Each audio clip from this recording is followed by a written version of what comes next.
High friends, welcome back to Monisha's diary. எல்லோரும் எப்படி இருக்கீங்க? எல்லோரும் நல்லா இருக்கீங்கன்னு நினைக்கிறேன். நாங்களும் சூப்பராக இருக்கோம். இன்றைக்கி விலாகில் கணேஷா ஃபெஸ்டிவல் இன்றைக்கி செலிப்ரேஷன் விலாக் தான் பார்க்க போகிறோம். ஆஸ் யூஷுவல் கொஞ்சம் லேட்டாக தான் அப்லோட் பண்ணுறேன். ஸோ எப்பயும் போல் எடிட்டிங் எல்லாம் பண்ணி முடிச்சிடுவேன். இந்த வாய்ஸ் ஓவர் கொடுக்க தான் ரொம்ப டைம் எடுக்குது. அண்ட் அதனால தான் என்னால் சீக்கிரமாக வீடியோஸுமே வந்து அப்லோட் பண்ண முடியல. ஸோ வீடியோ ஃபுல்லாக பார்த்துட்டு எப்படி இருக்குன்னு மறக்காமல் கமெண்ட் பண்ணுங்கள். வீடியோ பிடிச்ச ஒரு லைக் பண்ணிவிட்டு மறக்காமல் நம்ம சேனலை சப்ஸ்கிரைப் பண்ணிக்கோங்க. இதே மாதிரி நிறைய இன்ட்ரெஸ்டிங்கான வீடியோஸை நான் அப்பப்போ அப்லோட் பண்ணிட்டு இருப்பேன்.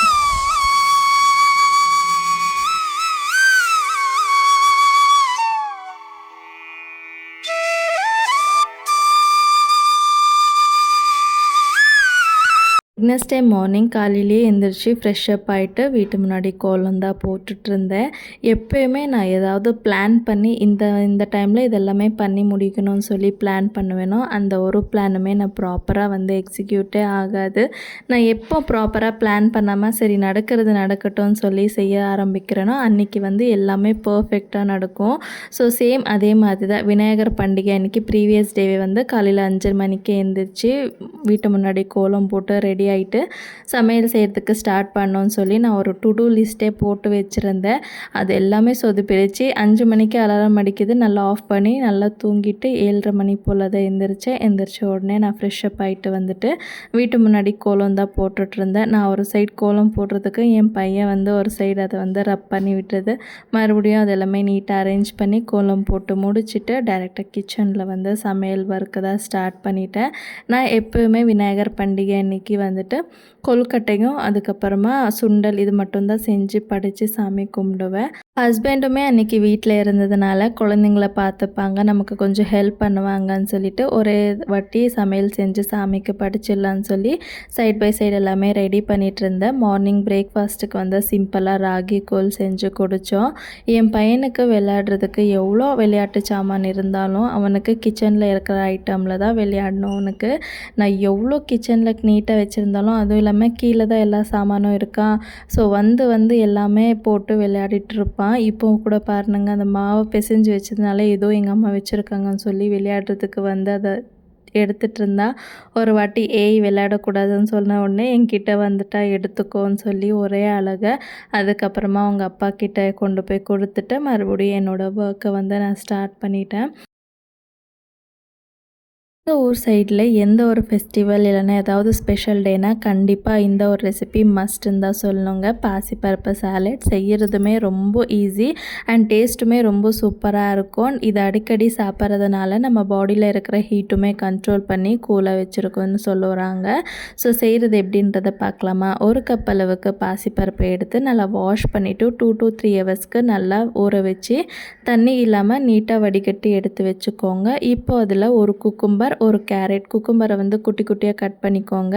கேரட்டை வந்து நல்லா துருவி எடுத்துக்கோங்க. குக்கும்பரில் நிறைய தண்ணி இருக்கும் இல்லையா, ஸோ அதை வந்து லைட்டாக பிழிஞ்சிட்டு அதுக்கப்புறமா பாசிப்பருப்பில் ஆட் பண்ணிவிட்டு ஃபைனலாக ஒரு தாளிப்பு கொடுக்கணும். ஒரு வானலியில் கொஞ்சமாக ஆயில், கடுகு, பெருங்காயம், கருவேப்பிலை, பச்சை மிளகாய், கொத்தமல்லி இதுக்கு எல்லாமே போட்டு நல்லா ஃப்ரை பண்ணிவிட்டு அந்த பாசிப்பருப்பில் மிக்ஸ் பண்ணிவிட்டு கொஞ்சமாக உப்பு போட்டு மிக்ஸ் பண்ணிங்கன்னா டேஸ்டியான இந்த சாலட் வந்து ரெடி ஆகிடும். கண்டிப்பாக ஒரு வாட்டி ட்ரை பண்ணிவிட்டு எப்படி வந்துச்சுன்னு சொல்லுங்கள். அண்ட் இந்த விநாயகர் பண்டிகைக்கு இன்னொரு ஸ்பெஷல் ஸ்வீட்டுனா இதுதான், அரிசியில் செய்கிற ஒரு ஸ்வீட். எங்கள் வீட்டில் பூஜை செஞ்சுட்டு அதுக்கப்புறமா கோயிலுக்கு போவோம் இல்லையா, அங்கே கம்பல்சரி இந்த ஒரு ஸ்வீட்டை வச்சு தான் பூஜை பண்ணணும். அரிசியை ஒரு கப் எடுத்து நல்லா வாஷ் பண்ணி ஒரு 2 ஹவர்ஸ்க்கு ஊற வச்சு தண்ணி எல்லாமே வடிகட்டி எடுத்துருக்கேன். இப்போ அதில் ஸ்வீட்னஸ்க்கு தகுந்த மாதிரி வெல்லம், அதுக்கப்புறமா கருப்பு எள் இருந்தால் ஆட் பண்ணிக்கோங்க. ஸோ அப்போ தான் அந்த ஒயிட் அண்ட் பிளாக் பார்க்குறதுக்கு அவ்வளோ அழகாக இருக்கும். எள்ளை மட்டும் நான் 2-3 வாட்டி நீட்டாக வாஷ் பண்ணி எடுத்துக்கிட்டேன். ஃப்ரூட்ஸ் வந்து உங்கள் சாய்ஸ், உங்கள் கிட்டே என்ன ஃப்ரூட்ஸ் இருக்கோ அது எல்லாமே குட்டி குட்டியாக கட் பண்ணி ஆட் பண்ணிவிட்டு நல்லா மிக்ஸ் பண்ணிவிடுங்க. அந்த வெல்லம் நல்லா மெல்ட் ஆகி அரிசி அதுக்கப்புறமா ஃப்ரூட்ஸ் எல்லாமே அந்த வெல்லத்தில் ஊறி சாப்பிடும்போது அவ்வளோ டேஸ்ட்டாக இருக்கும். எனக்கு இந்த ஸ்வீட் ரொம்ப ரொம்ப பிடிக்கும். நீங்கள் இந்த மாதிரி செய்வீங்களான்னு சொல்லுங்கள். அப்படி இல்லைன்னா சும்மா ஒரு வாட்டி ட்ரை பண்ணி பாருங்கள், ரொம்ப சூப்பராக இருக்கும். ஸோ சமையல் எல்லாமே ஓரளவுக்கு அளவுக்கு முடிச்சுட்டு பூ வந்து கட்டாமல் இருந்துச்சு. பூ எல்லாமே கட்டிட்டு பூஜை ரூம் எல்லாமே ரெடி பண்ணி நானுமே குயிக்காக போய் ரெடியாகி வந்துட்டேன். இது எல்லாமே செஞ்சு முடிக்கிறதுக்குள்ளே ஆல்மோஸ்ட் ஆஃப்டர்நூன் ஒரு 1 o'clock சம்திங் கிட்ட ஆகிடுச்சு. சரின்னு சொல்லிட்டு சீக்கிரமாக பூஜை பண்ணிகிட்டு இருந்தேன். பிகாஸ் எங்களுக்காக கோயிலில் மாமியாரும் மாமனாரும் ரொம்ப நேரமாக வெயிட் பண்ணிகிட்டு இருந்தாங்க. நாங்கள் கால் பண்ணும்போது கோயிலுக்கு வாங்கன்னு சொன்னோம். அவங்க கொஞ்சம் சீக்கிரமாகவே வந்து வெயிட் பண்ணிகிட்டு இருந்தாங்க. அதனால் என்னால் முடிஞ்ச அளவுக்கு சீக்கிரமாக வீட்டில் பூஜை செஞ்சு முடிச்சுட்டு கோயிலுக்கு வந்து கிளம்பிட்டோம்.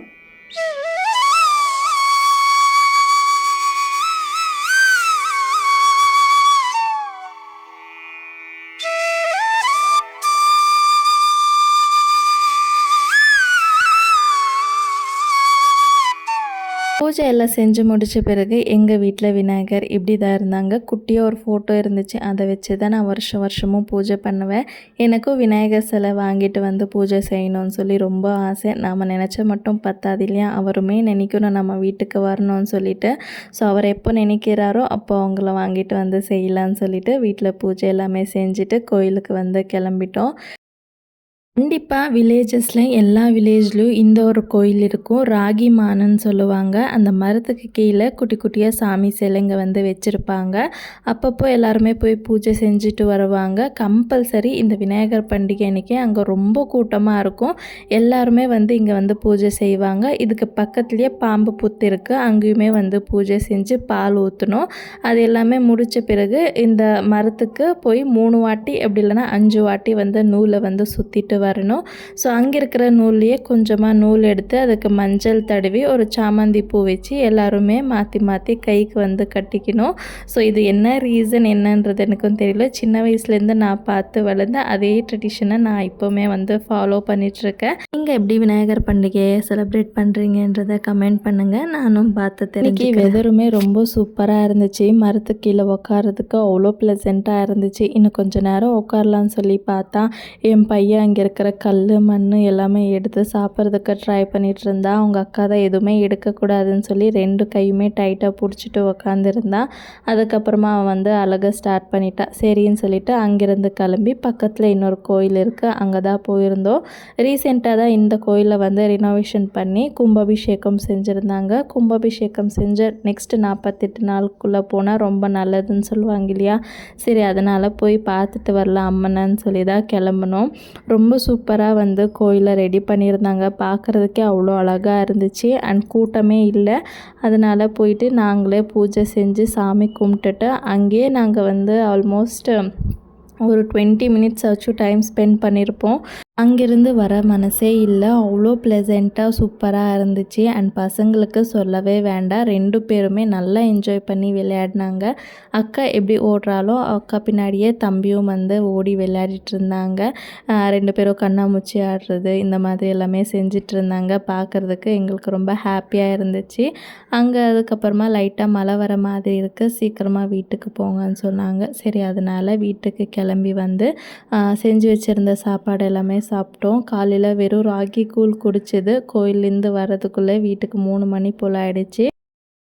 வந்த உடனே நாங்கள் 3 மணி போல் தான் லஞ்சே சாப்பிட்டோம். லஞ்சு சாப்பிட்டுட்டு கொஞ்சம் நேரம் ரெஸ்ட் எடுத்துகிட்டு ஈவினிங் போல் விநாயகர் கோயிலுக்கு போகிறதுக்காக சுண்டல் வந்து காலையிலேயே ஊற போட்டிருந்தேன். அதை வந்து ஒரு சைட் வேக போட்டுட்டு இன்னொரு சைட் டீயுமே வச்சுட்டு இருந்தேன். டீ குடிச்சிட்டு சுண்டல் தாளிக்கிறதுக்கு தான் தாளிச்சிட்டு இருந்தேன். யூஸ்வலாக எப்பயுமே வீட்டில் குவான்டிட்டி நம்ம கம்மியாக பண்ணுவோம். கொஞ்சம் காரம் அதிகமாகவோ இல்லை கம்மியாக இருந்தாலும் நம்ம எப்படி இருந்தாலும் அட்ஜஸ்ட் பண்ணி சாப்பிடுவோம். பட் எனக்கு அதிகமாக பண்ணும்போது எனக்கு கொஞ்சம் பயமாக தான் இருக்கும். ஐயோ எப்படி வருமோ என்னவோன்னு சொல்லிட்டு. அதுலேயும் என் கை வந்து கொஞ்சம் பெருசு, உப்பு அதிகமாக போட்டுருவேன். எங்கள் வீட்டில் எங்கள் மாமியாரும் எங்கள் ஹஸ்பண்ட் எப்பயுமே சொல்லுவாங்க, உப்பு கம்மியாக இருந்தாலும் பரவாயில்ல, அதிகமாக போடாதன்னு சொல்லிட்டு. அது என்னவோ தெரியல, உப்பு எப்படியாச்சும் கொஞ்சம் அதிகமாக போட்டுருவேன். அன்றைக்கி வந்து சாமிக்கு செய்யணுன்றதுனால கம்மியாக இருந்தாலும் ஓகே, ஜாஸ்தி போட்டுறக்கூடாதுன்னு சொல்லி பார்த்து தான் செஞ்சிட்ருந்தேன். வீட்டில் நார்மலாக குக் பண்ணும்போது எல்லாமே டேஸ்ட் பார்த்து தான் சமைப்போம். அதனால கரெக்டாக இருக்கும். பட் இந்த மாதிரி ஃபெஸ்டிவல் டைமில் டேஸ்ட் பார்க்காம சமைப்போம் இல்லையா, அன்றைக்கி வந்து எல்லாமே கரெக்டாக இருக்கும். உப்பு காரம் எல்லாமே கரெக்டாக இருக்கும். ஏதாவது ஒன்றுத்தில் ஜாஸ்தி இல்லை கம்மி ஆயிருக்கும், இல்லைன்னு சொல்ல மாட்டேன். பட் ஓரளவுக்கு எல்லாமே சூப்பராக வந்து செஞ்சுருவோம். டேஸ்ட் பார்த்து செஞ்சாலும் ஒரு சில டைமில் சொதுப்பிடுவோம். பட் டேஸ்ட் பார்க்காம சாமிக்குன்னு சொல்லி செய்யும்போது பண்ணும்போது எல்லாமே ஓரளவுக்கு பர்ஃபெக்டாக வந்துடும். நீங்கள் இதை எக்ஸ்பீரியன்ஸ் பண்ணியிருக்கீங்களான்னு கமெண்ட்டில் சொல்லுங்கள். நெய்வேத்தியத்துக்கு கொடுக்கணும்னு சொல்லிட்டு நிறைய பேர் வெங்காயம் பூண்டு எல்லாம் போடக்கூடாதுன்னு சொல்கிறாங்க. அதனால நான் அன்றைக்கி வந்து சிம்பிளாக எண்ணெய் கடுகு பெருங்காயம் கருவேப்பிலை போட்டு தாளிச்சிட்டு அதுக்கப்புறமா தேங்காய் துருவல் வந்து ஃபஸ்ட்டே ரெடி பண்ணி வச்சுருந்தேன். அதில் வந்து பச்சை மிளகா நம்ம குட்டி குட்டியாக கட் பண்ணி போட்டால் பசங்க சாப்பிடும்போது வாயில் கிடைச்சா காரமாக இருக்கும்னு சொல்லிட்டு தேங்காயோடவே நான் ஒரு 5-6 மிளகா போட்டு நல்லா கிரைண்ட் பண்ணிவிட்டு அதை வந்து ஆயிலில் லைட்டாக ஃப்ரை பண்ணிவிட்டு சுண்டலுமே போட்டுட்டு கொஞ்சமாக உப்பு ஃபைனலாக கொத்தமல்லி தூவிட்டு நல்லா மிக்ஸ் பண்ணிட்டோன்னா சூப்பரான சுண்டல் வந்து ரெடி ஆகிடும். செஞ்ச உடனே ஃபஸ்ட்டு ஸ்வீட்டில் சாமி முன்னாடி வச்சு விளக்கேற்றிட்டேன். அதுக்கப்புறமா இதை ஃபுல்லாக வந்து ஒரு பாக்ஸுக்கு பேக் பண்ணிவிட்டு நாங்களுமே ரெடி ஆகிட்டு கோயிலுக்கு வந்து கிளம்பிட்டோம். ஈவினிங் போலவே ஹஸ்பண்ட் வந்து கேட்டுட்டு வந்துட்டாங்க, பூஜை எத்தனை மணிக்கு ஸ்டார்ட் பண்ணுறீங்கன்னு சொல்லிட்டு. அவங்க 7:30 போல் வாங்கன்னு சொன்னாங்க. நான் இதெல்லாமே செஞ்சு முடிக்கிறதுக்குள்ளே டைம் வந்து 8 கிட்ட ஆகிடுச்சு. லேட் ஆகிடுச்சின்னு சொல்லி போனால் ஃபஸ்ட் டே இல்லையா, அதனால் ஐயர் எல்லாமே வந்து ஃபஸ்ட்டு பூஜை எல்லாமே செஞ்சு முடிச்சுட்டு அதுக்கப்புறமா ஓமம் செஞ்சாங்க. இது எல்லாமே செஞ்சு முடிக்கிறதுக்குள்ளே என் பையனை வச்சுட்டு சமாளிக்கிறதுக்கு தான் ரொம்ப கஷ்டமாக இருந்துச்சு. பாவம் என் ஹஸ்பண்ட் தான் அவனை தூக்கிட்டு வெளியவே சுற்றிட்டு இருந்தாங்க. பூஜை எல்லாமே முடிக்கிறதுக்கு ஆல்மோஸ்ட் 1 hour ஆச்சு. ஸோ 8 9 வரைக்குமே பூஜை வந்து செஞ்சாங்க. அங்கே போன உடனே பாப்பாவுக்கும் அவங்க ஃப்ரெண்ட் யாரோ கிடைச்சாங்க, ஸ்கூல் ஃப்ரெண்டுன்னு சொல்லி ஒரே குஷி. பாப்பா கூட சேர்ந்து விளையாடிட்டே இருந்தா. ஹோமம் எல்லாமே முடிஞ்ச பிறகு நாங்கள் அங்கே கொடுத்த நெய்வேத்தியமே வாங்கிட்டு வீட்டுக்கு வந்துட்டோம். ஸோ நாங்கள் லேட்டாக லஞ்ச் சாப்பிட்டதுனால எங்களுக்கு அவ்வளோவா பசியில் சுண்டல் மட்டும் சாப்பிட்டு தூங்கிட்டோம். பாப்பா வந்து பலாவ் சாப்பிட்டா. ஸோ அவ்வளோதான், நம்ம வீடியோட எண்டுக்குமே வந்தாச்சு. vlog எப்படி இருந்துச்சுன்னு கமெண்ட் பண்ணிவிட்டு வீடியோ பிடிச்சா லைக் பண்ணிக்கோங்க. ஓகே ஃப்ரெண்ட்ஸ், பாய்.